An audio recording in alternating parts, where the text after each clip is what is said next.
Good afternoon, folks. All right.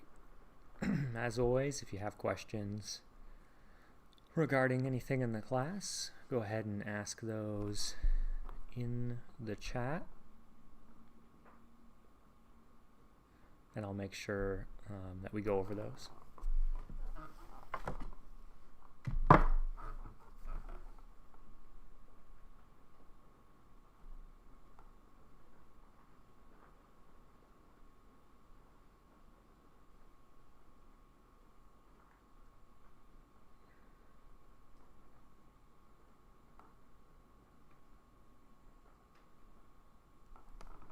All right.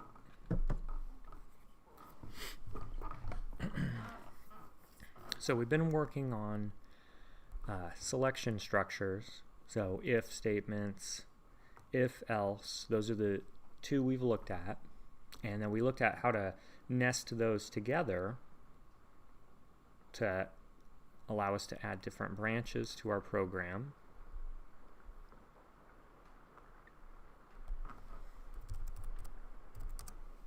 Oops, that was the wrong one.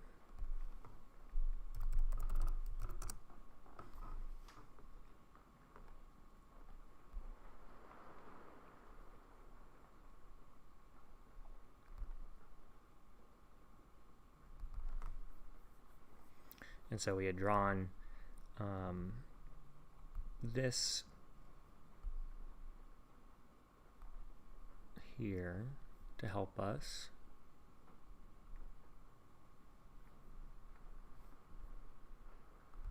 Oh, there it is. Have a visual representation of what nested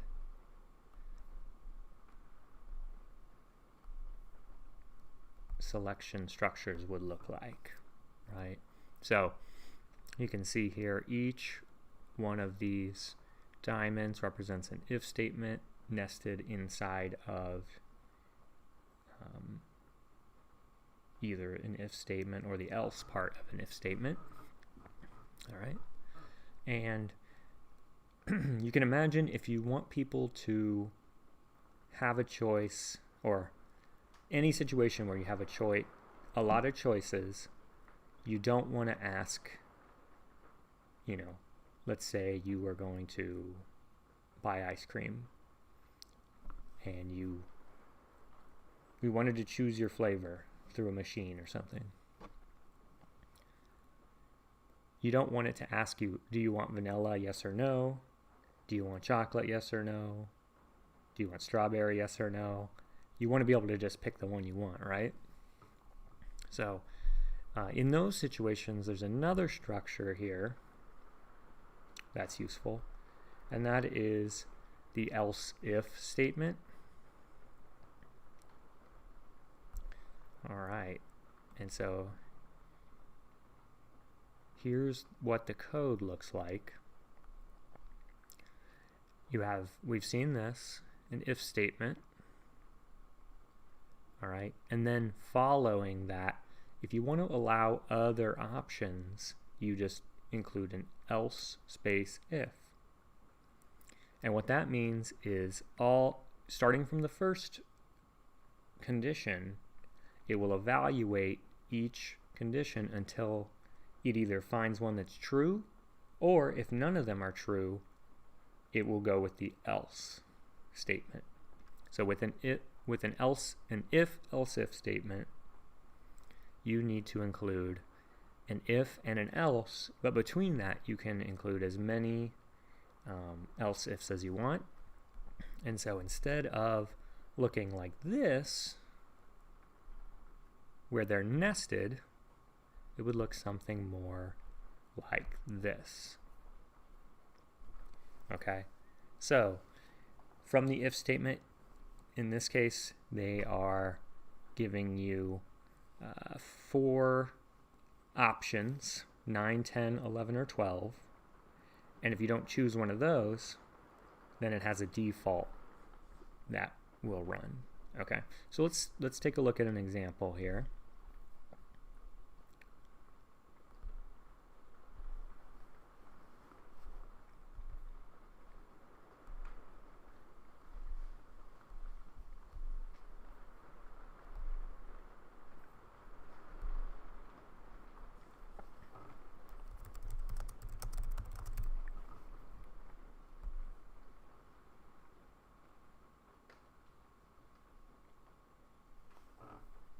right.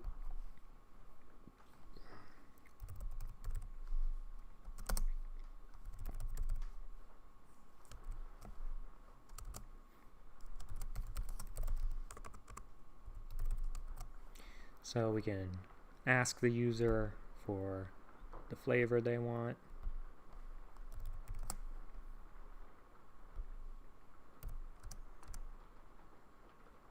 And then we can write our structure. If flavor is equal to vanilla,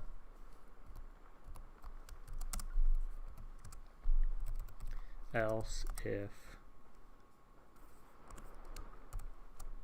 flavor is equal to chocolate,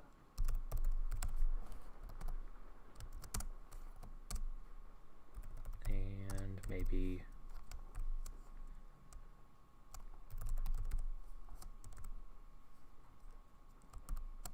strawberry. All the flavors of Neapolitan ice cream. All right. So we have our if, and we can include as many else ifs as we want. But we have to remember to provide an else so that there's a path to go through if none of the other conditions evaluate to true. And so in here, we can do a little message.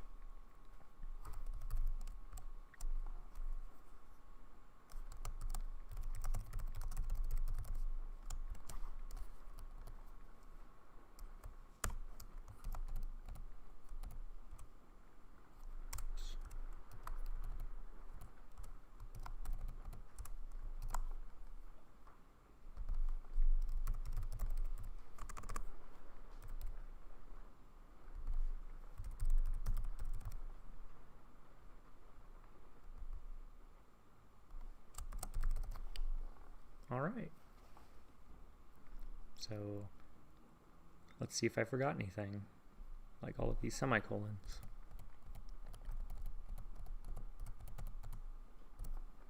All right.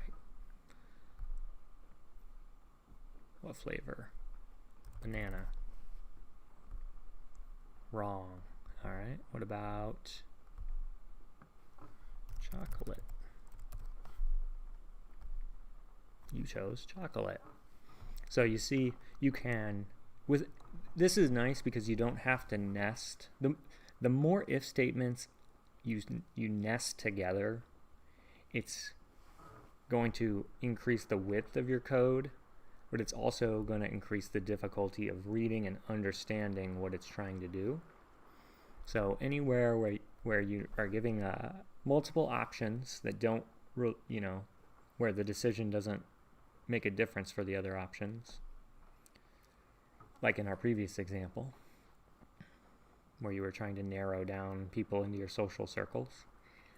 In this case, it's better to use an if-else if, and if we want to add another flavor, it's not too difficult, right?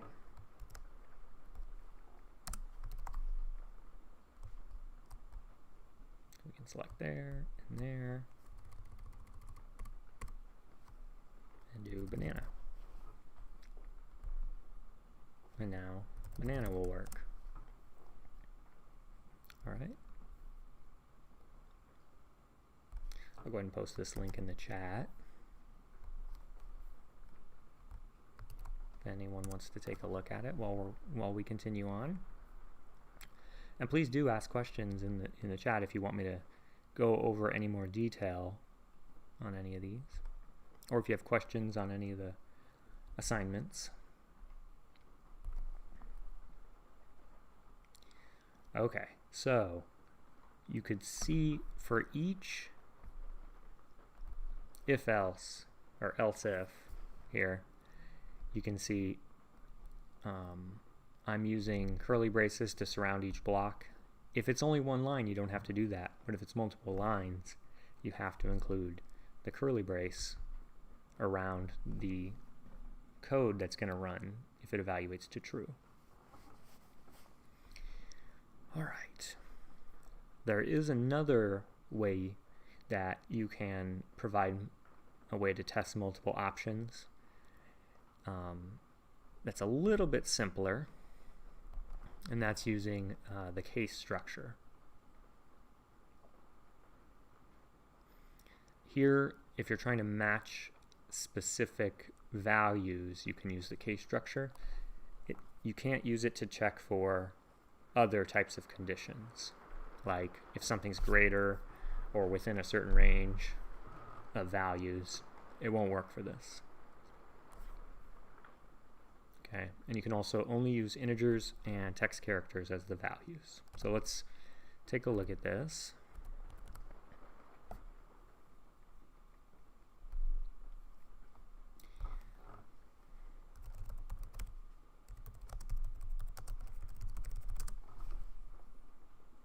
Okay, it's called a switch statement in JavaScript. All right, and here's the basic structure. Basically, you use the word switch, and then you give it an expression. So this is where you're going to put your string. Actually, this is where you're going to put your variable. You'll put your variable in here, and then it will compare it one at a time to each case until it finds a match. So let's rewrite this here as a case, a switch case.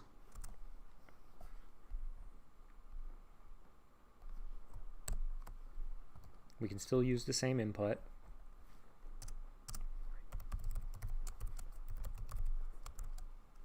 Oops.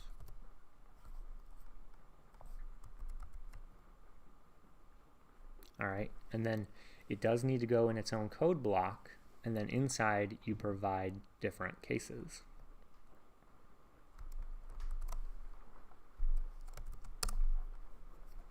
So for example, a case for vanilla.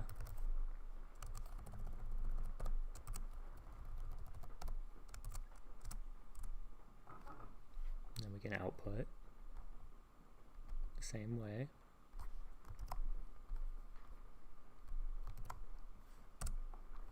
Oops. Or add a case for chocolate. And at this point we can just copy and change it down.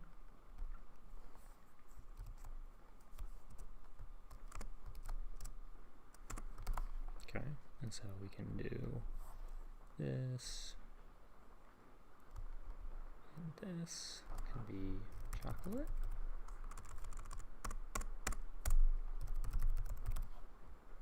Okay, and this one will be strawberry. And then instead of including an else in this structure, you just have a default that it will fall back on if it doesn't match any of the cases.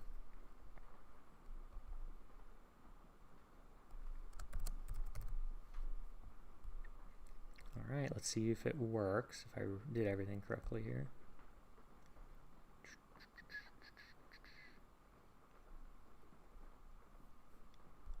What did I forget? Okay. Oh. We also have to include between each case a break statement that will break you out of the code block.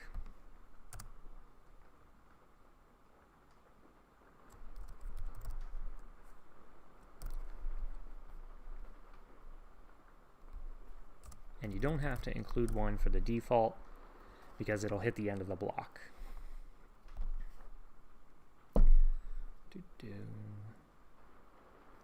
Oh, it's probably just default. Yeah, it's not a case. It's not a separate case. There we go. Now it should work just like our if-else-if statements. So if I do chocolate, all right, and if I do apple, I should say wrong. Okay. So there are specific uses for each of these. They can do a lot of similar things, but you in the future you'll encounter situations and you'll probably fall back on one of these or the other, But just remember the major difference is with a switch statement, you only can compare whatever you put in the expression here to each case. You can't say, numbers in the range of 0 to 100, or you can't say numbers that are greater than 100, or numbers that are less than 500. It won't work here. For that, you would need the if-else-if. All right.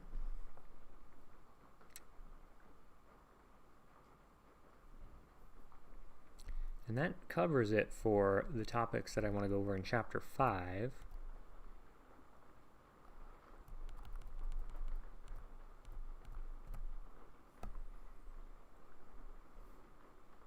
So that means we're ready to move on to Chapter 6.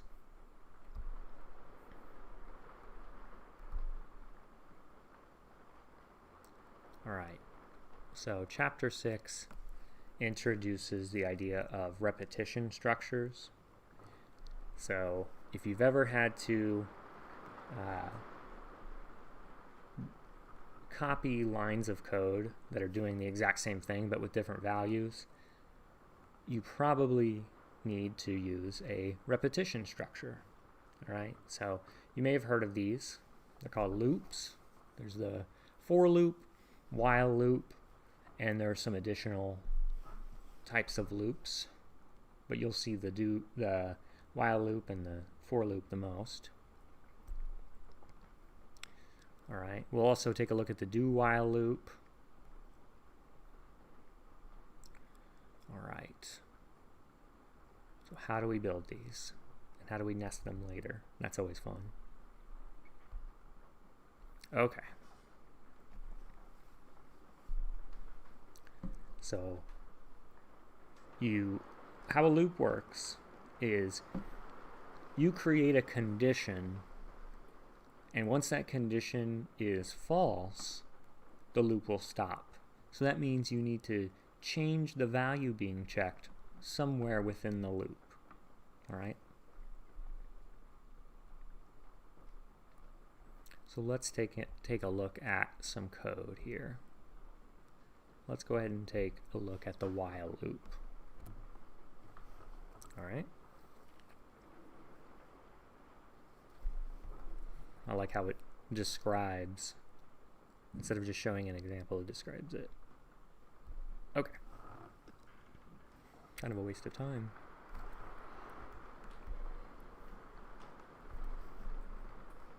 All right, so let's make a new one.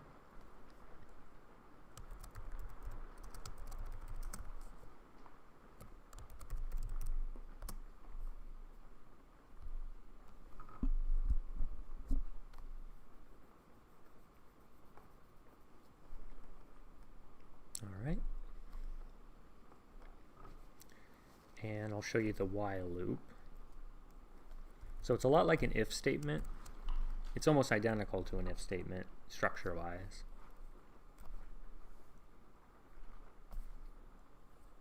And so you need some sort of condition to check. So let's say age is less than 10. Right? And then we'll do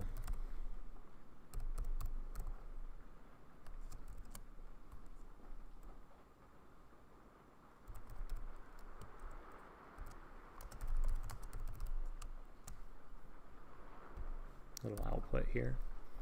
All right, and then I've on purpose made an error in here.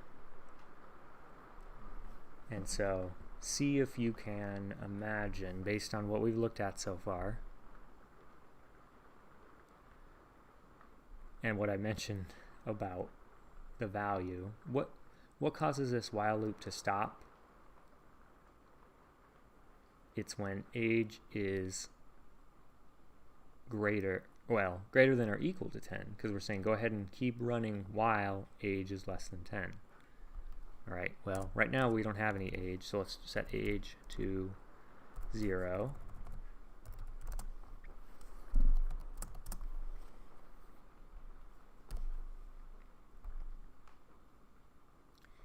Okay, and then don't do this on yours. So let's run through what's happening, because nothing's appearing here and it's still running. So line 1, we're creating a variable storing 0 in it, and then line 3, we're checking the value of age and whether or not it's less than 10. So 0 is less than 10, so that evaluates to true. So that means it will go inside of the code block here.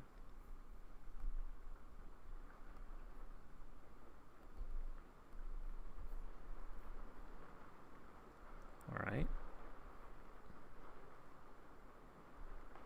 It's getting mad. Here we go.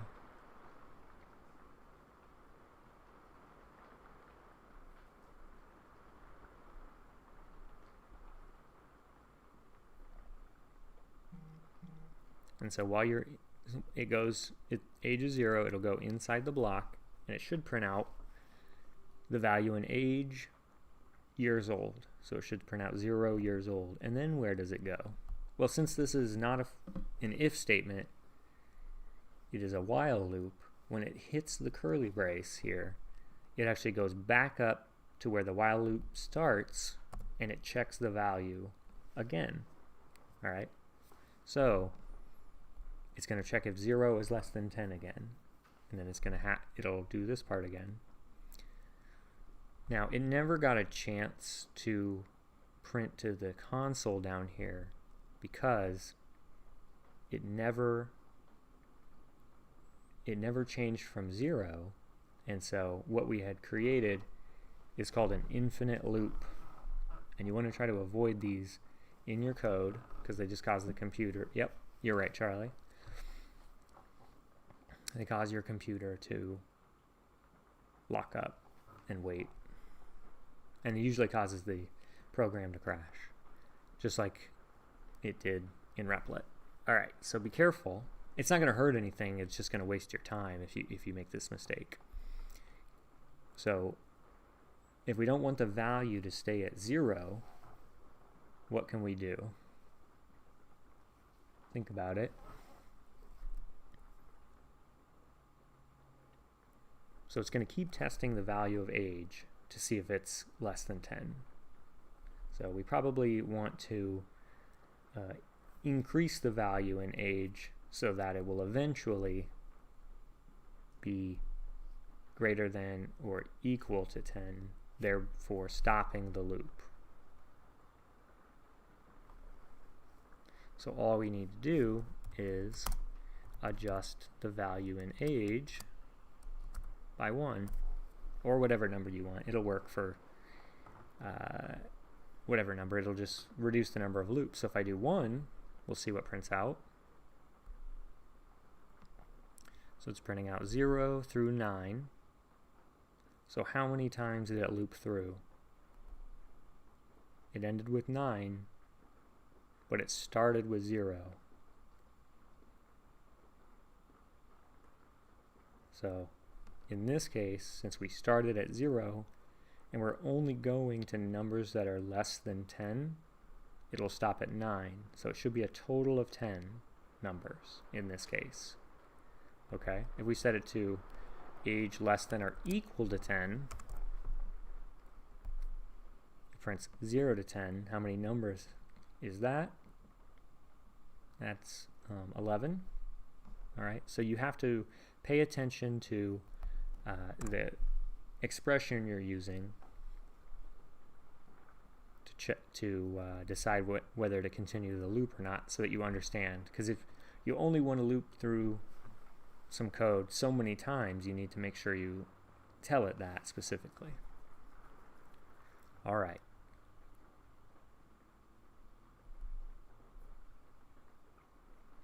Another thing, let's say we start at 0 here, and we want to print out the numbers 1 through 10 instead of 0 through 9. All right, but for whatever reason, it's important that we keep age at the values 0 through 9, but we want to display the values 1 through 10. So we can actually just include an expression here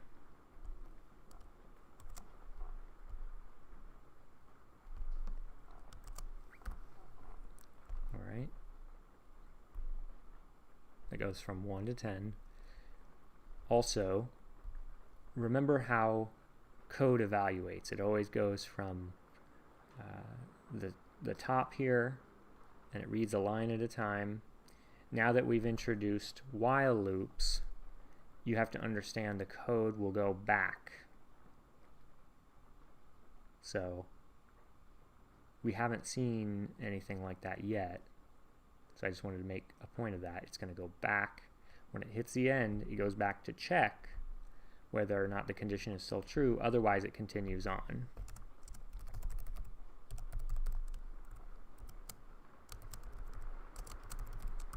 All right.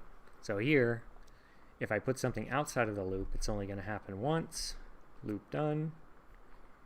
If I include that inside the while loop, it's going to happen every loop. So you have to be careful of what you're putting in there and what you aren't.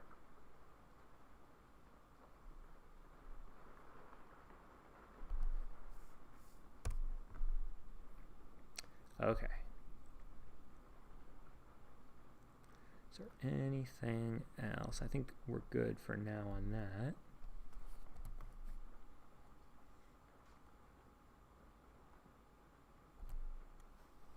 And I'll post this one about loops in the chat when I'm through.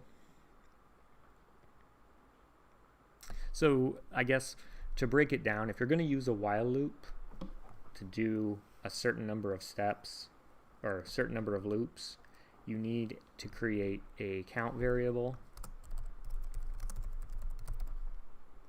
All right, you need to give it a condition, and you need some way that to increment the count. Okay. The incrementing the count part is important so you don't create an infinite loop. But what if I said while age is less than 10 here? No, I think that would be fine. Never mind. All right.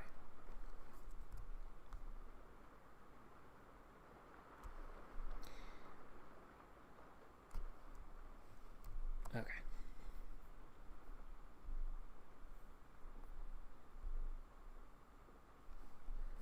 You can also, instead of using a count, you can use a sentinel value for a loop. So if you need to ask, this is mostly for taking in user input in a console, but if you want to be able to ask the same question over and over again, then the user gets to decide when they're done entering in values. You can provide them with a sentinel value, and they can provide that to stop the program.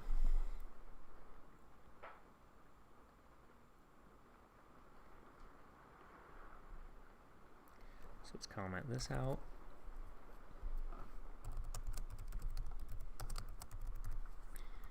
All right, so for this one, we're going to go ahead and create a variable called stop.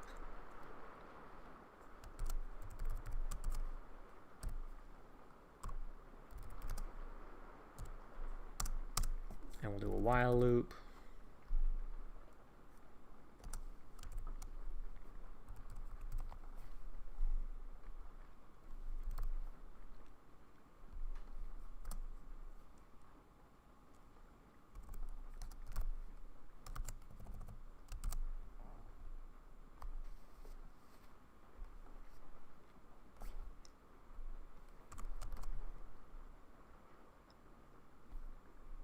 Double check I'm using the right operators here.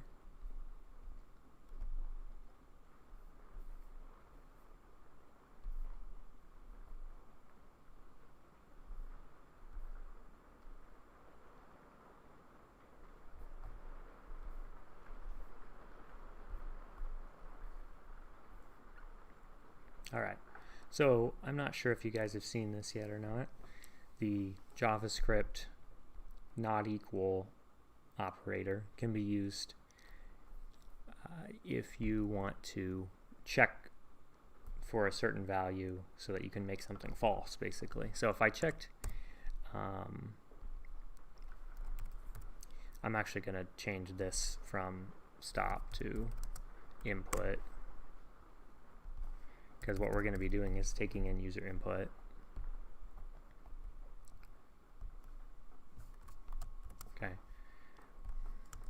Okay.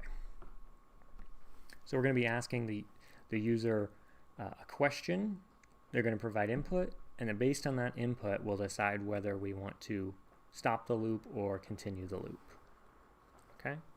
So we can do, I guess we'll continue to use prompt.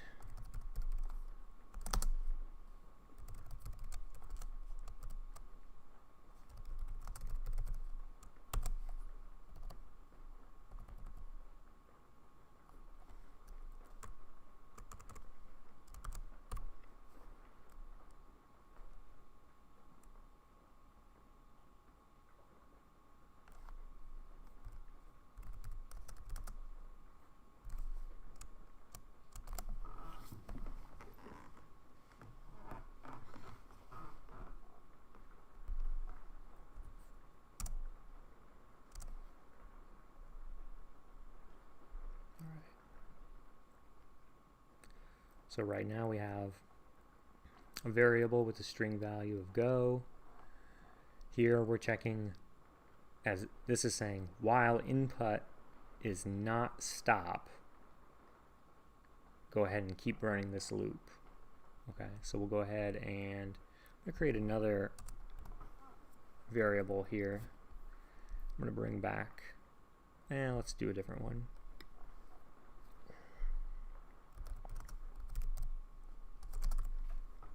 Alright, I'm going to go ahead and add a count variable to this just so you can see how many times it looped through.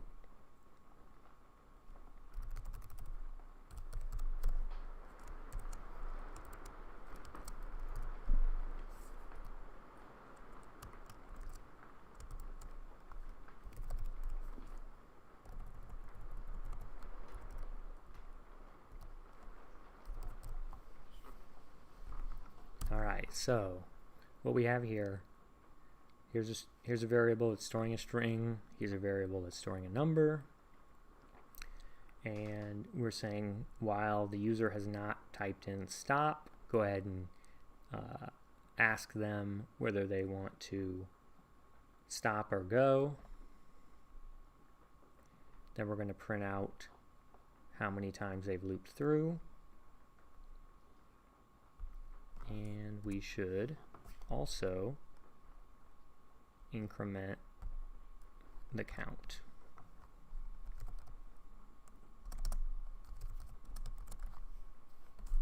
So we can keep track. And we want to do that inside the loop, right? So every time this loop runs, it's going to add 1 to num, and then it will print out how many times you've looped through. And then we want it to take in the user input.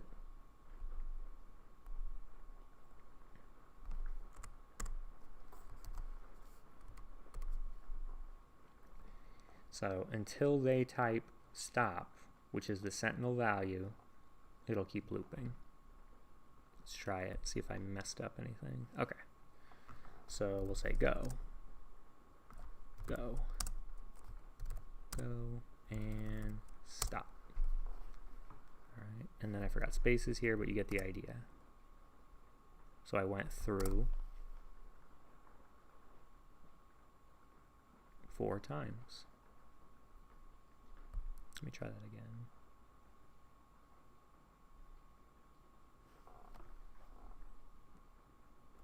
One, 2, 3, 4. So, what if you don't want... So right now it's counting every time I type go, and it's including the time I type stop, which this code is running that time, because it won't check the value until this code has run.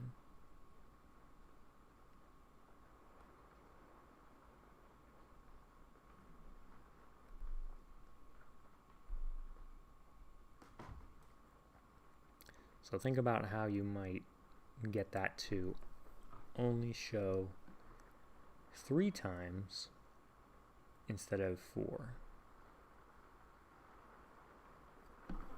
Think about it.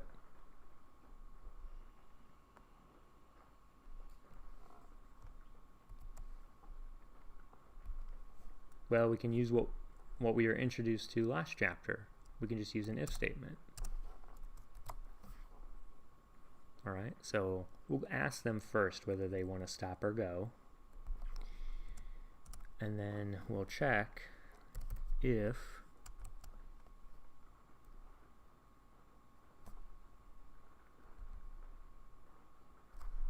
we'll move this out of the loop. So it'll only print 1 time at the end. What can we check? Right, we only want this code down here to run when. We only want it to add 1 as long as they have not entered stop.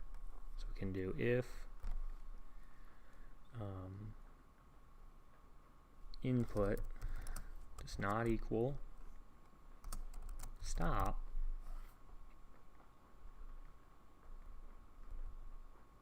then add 1. Let's see if this fixes it. So 1, 2, 3, and stop. So now it says we only did it 3 times. Which brings us into the next part before we move on to for loops. Let's take a look at this one.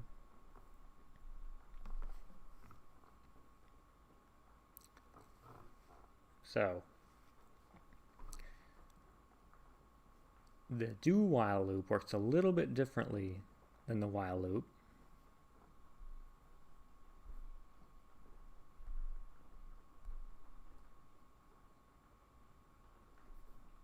All right, it has a little bit of a different structure. You start with the word do, and then after the closing curly brace is where you put your while statement. So let's change ours into a do while. All right, and it says, they call it a post-test loop. The reason they call it that is the condition doesn't get checked until after the code runs.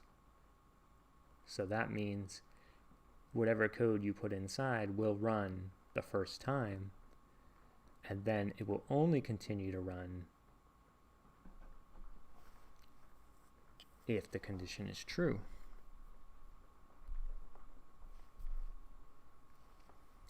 All right.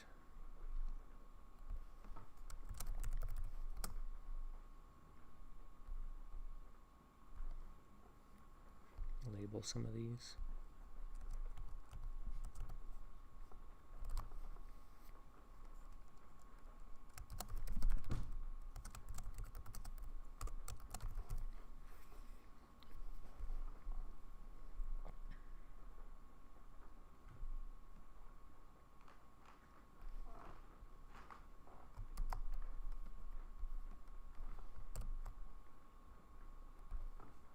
Now we can just reconfigure the loop we were using here for the example of a do while loop. Alright, so we need to put the while part after the closing curly brace. And we'll put do here, and then we put our while here. Alright, let's see if I did it right. So we'll go, go, go, stop. Alright. And in this case,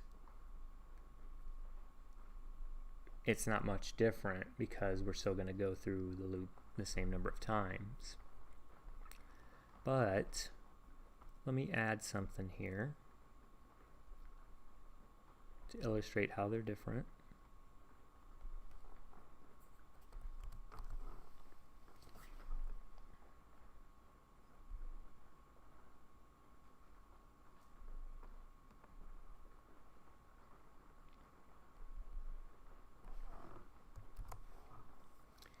Let's print out a little message here.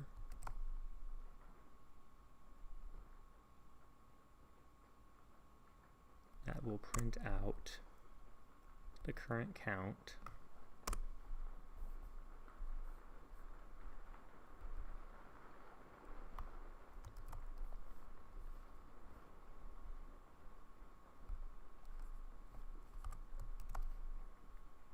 All right. So we're going to go back to the Sentinel one real quick.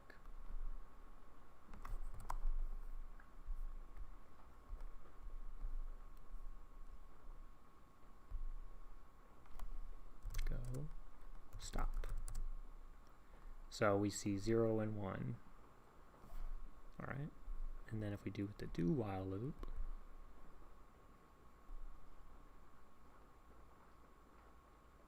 actually let's run it and we'll just say stop. Right? Let's try the do while loop.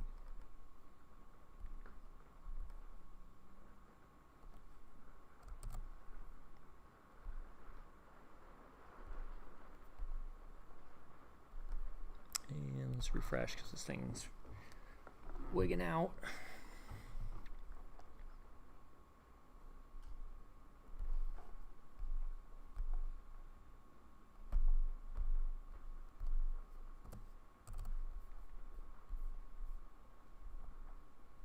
So remember, we typed stop and it showed 0.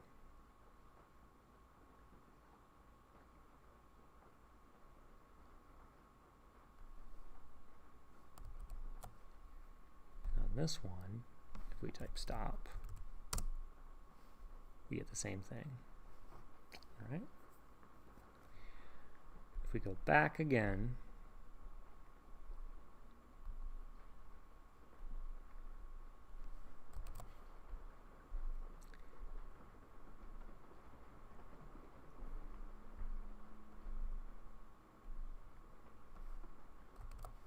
oops.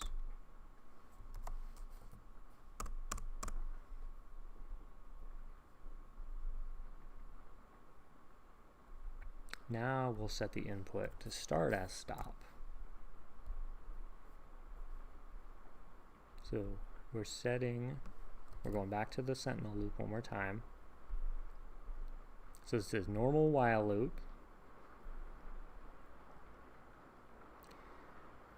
It's looking for the value of stop to tell it to not go through the loop.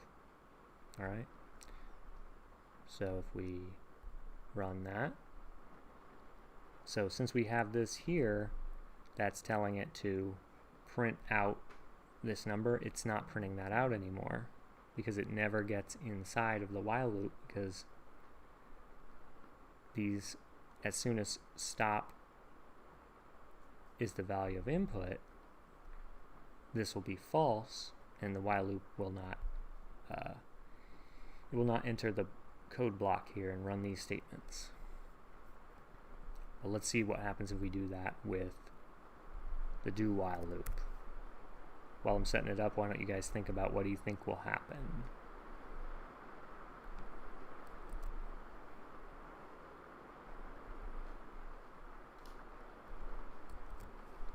All right.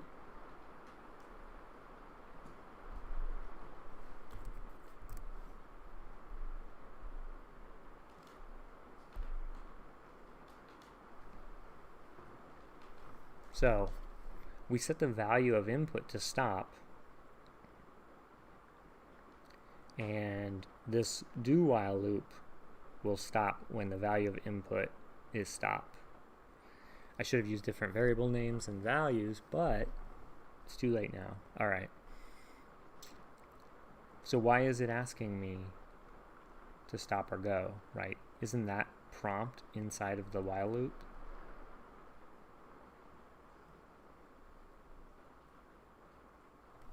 So if this is allowing me to change the variable before we get to the condition.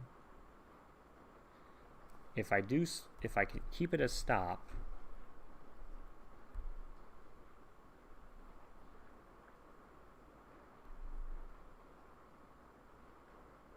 then it still runs the console.log num. Where, remember, the other one we kept it as stop did not run the code inside of the do while. I will admit I have not used do while very much in the things that I do. Have you ever used a do while loop, Scott? No, it's mainly just changes where the condition appears. It helps determine whether the loop will run once or not. Yeah. So you can do everything with a while loop if you can. Yeah.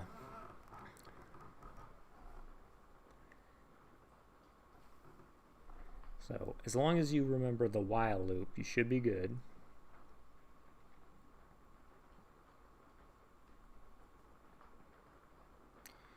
But there's another loop that's extremely useful,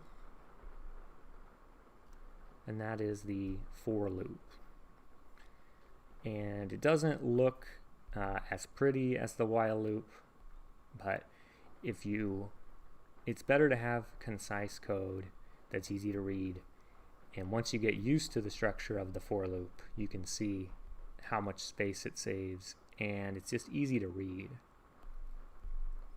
Okay, so the key word here is for, and then inside of the parentheses you have to provide your counter variable, you provide the condition, and you provide your basically changing the counter variable, however you want to change that. Most times if you're using a for loop and you're just going to count one at a time through whatever number you want to go to, you're just going to use the increment operator here. So if you put plus plus after it here, that just takes the variable, adds 1 to it, and then stores it back in the variable. So remember, in here, we did num equals num plus 1. You could shorten that to this. All right.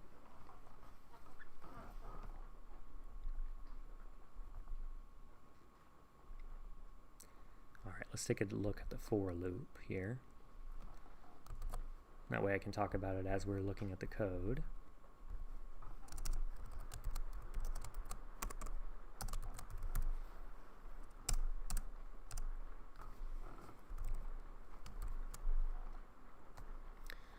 All right, so in a for loop, the standard is to use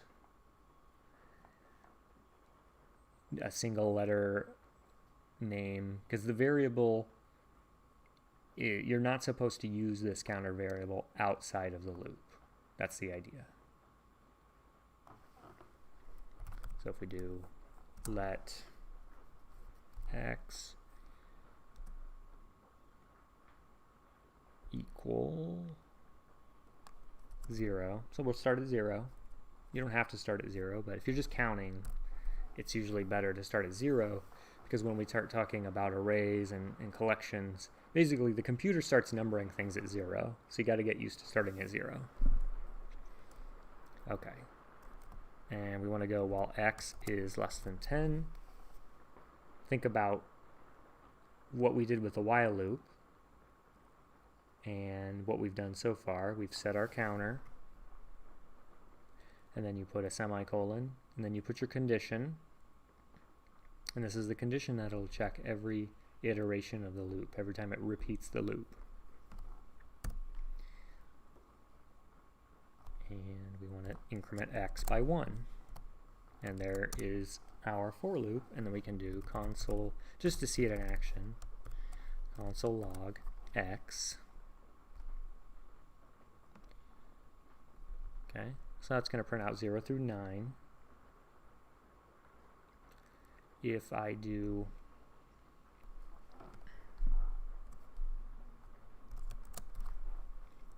this, x equals x plus 2,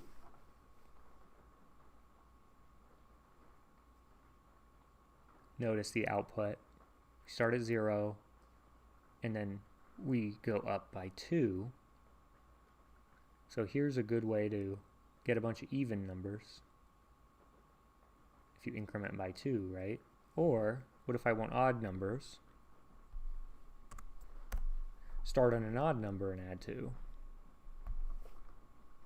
And that gives you all the odd numbers. And if you want all the odd numbers between 1 and 1000, you can do that. The computer doesn't care. It takes it less than a second to calculate this. And there's all my odd numbers. All right. It's pretty amazing how fast a computer can do these kinds of calculations. And they've been able to do this for decades now. But hopefully this helps you understand the speed of a computer. Using a loop is really good for illustrating how fast a computer can go. So here, if it can tell me, you know, what if I bring it up to 1,000,000? Let's see how fast it goes. There's a lot of numbers between 1 and 1,000,000. And I will tell you, the computer that Replit, the virtual machine that Replit creates, is not very powerful. So it's good for testing little things, but it's easy to break it by giving it too many numbers to calculate. So in this case, it's not doing 1,000,000. I wonder if I do it just right in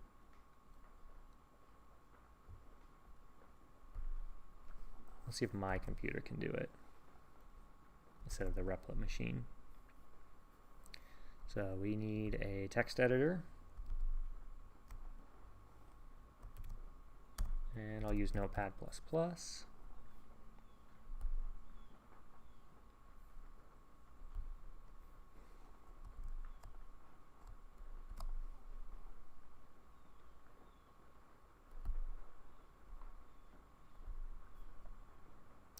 Alright, and let's not rewrite all the code. Let's go ahead and copy it.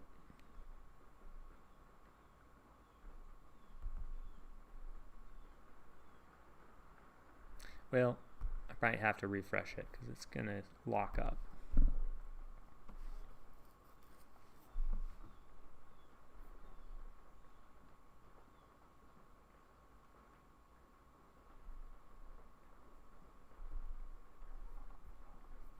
It's freezing my browser window.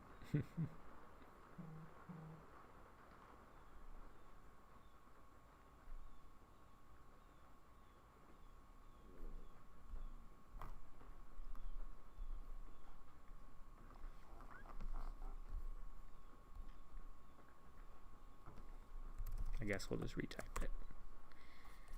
Maybe.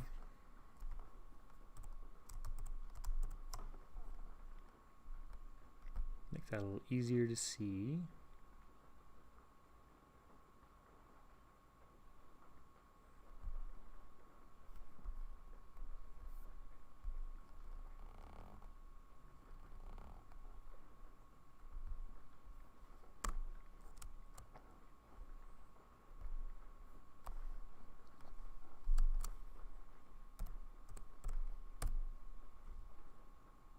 So we're going to start at 1.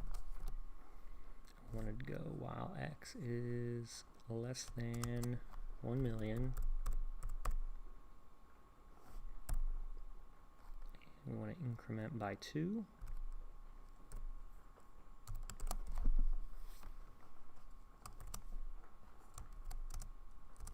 And we just want to print that out, the value at x, each iteration of the loop.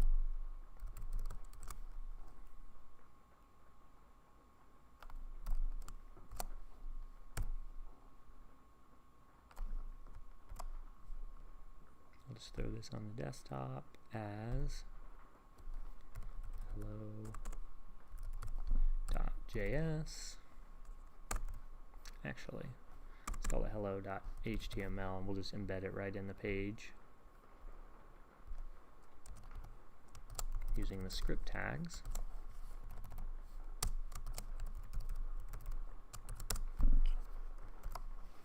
All right, now I can take this file, open it in Chrome, and then hopefully it doesn't break anything.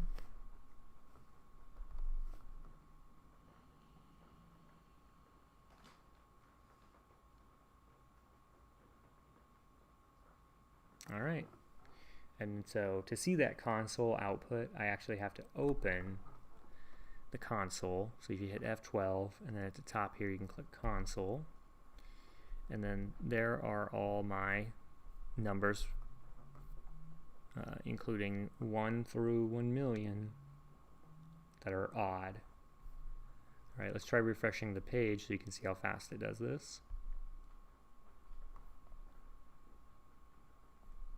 So you can see the numbers here being generated.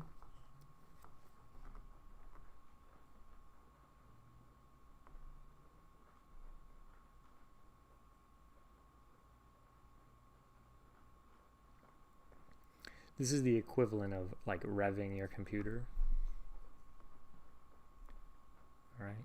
Now, I will say printing output to this. So when you're doing a loop, you have to consider what steps you're taking in the loop, because there is a cost to every statement that you write. The computer has to complete that task. And so here I'm asking it to not only calculate all the numbers, odd numbers, but I'm asking it to print them to the screen. So it could take it a while. So let's go back.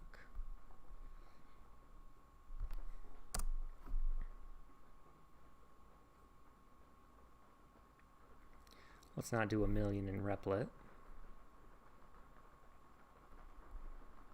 Go back to 100. And I did want to show you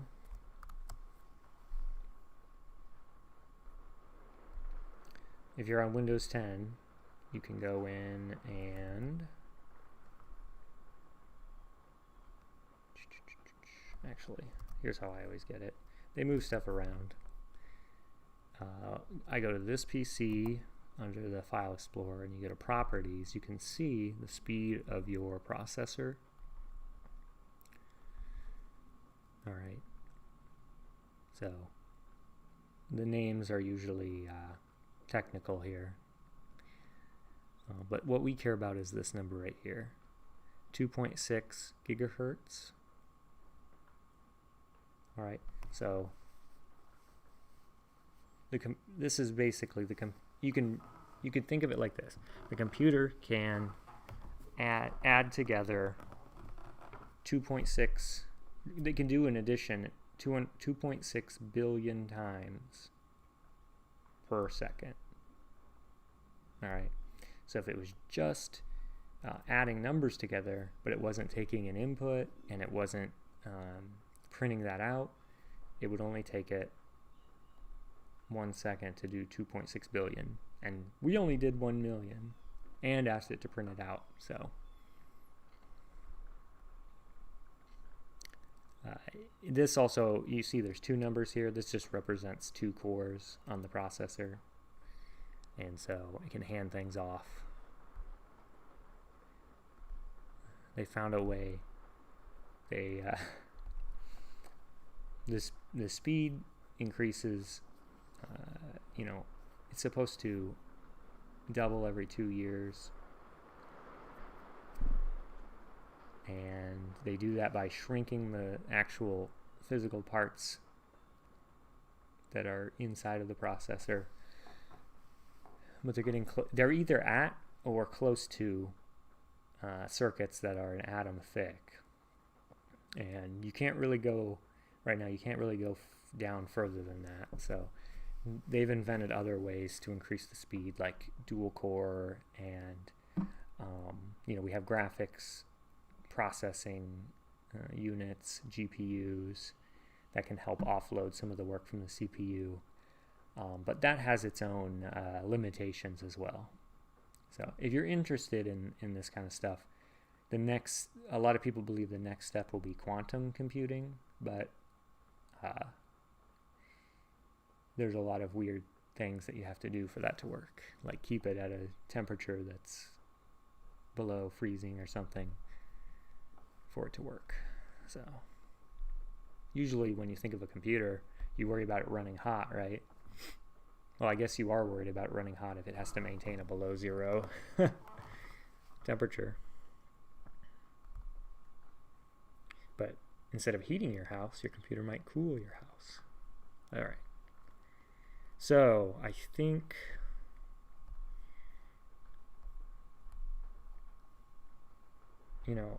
there's not much else here to go over.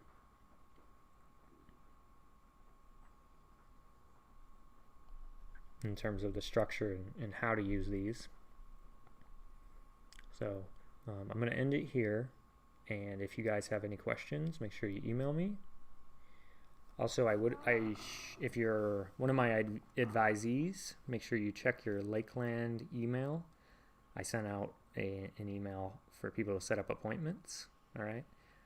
And I create a document with a bunch of time slots. Make sure if you're picking one of those, you need to pick at least the next day. Don't pick the same, a time in the same day, because I won't see it.